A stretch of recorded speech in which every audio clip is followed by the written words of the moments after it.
নামাজ কলমা তো ছেড়ে দিয়েছো, এর কারণ এটা নয় যে তুমি বেনামাজি। তোমার নামাজ কলমা ছাড়ার কারণ ভিন্ন।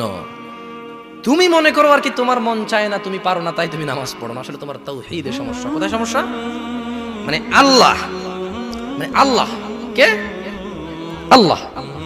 তিনি যে তোমার হিসাব নিতে সক্ষম এবং তিনি যে তোমার হিসেব নিবে, তুমি এটা পরিপূর্ণভাবে বিশ্বাস করো না, তাহলে তো তুমি নামাজ পড়তে। তুমি মনে করো আর কি তুমি নামাজ পড়ছো না, তুমি গাফেল। এই জন্য তোমাকে বলেছি আল্লাহকে ভয় করতে হবে। ফর এক্সাম্পল, আল্লাহ নামাজ ফরজ করেছে। কে নামাজ ফরজ করেছে? আল্লাহ। মুয়াজ্জিন আজান দেয়, তুমি নামাজ পড়ো না। তুমি মনে করো তোমার দান সাদাকা তোমাকে উদ্ধার করবে? তোমাকে ভুল শিখিয়েছে। আমি মানুষ, ছোট হতে পারি। শোনো, জোর জবরদস্তি করে কিছু কথা আমাকে শুনিয়েও দিতে পারো, এখান থেকে নামিয়েও দিতে পারো। বলছি না তোমরা নামাবা, বাট এটা পারো।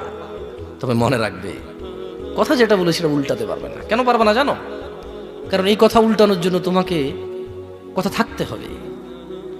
মনে রাখবে, তোমার দান সাদাকা হিসেবই হবে না।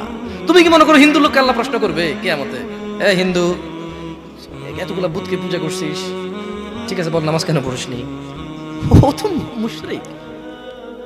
বুঝুনি মনে হয়? এটা স্কুল, এখানে আমি পড়ি না, আমার কি পরীক্ষা হবে? বুঝে দিতে পারিনি মনে হয়।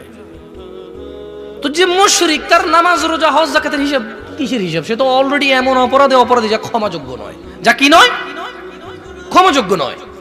একজন বেনামাজি মানুষ, সে মনে করে নামাজ না পড়া শুধু নামাজ না পড়া, অথচ আল্লাহর নবী, যে একটু আগে বললাম, আল্লাহ বলেছে যদি তোমরা আল্লাহর ভালোবাসা পেতে চাও তাহলে রাসূলের অনুসরণ করো।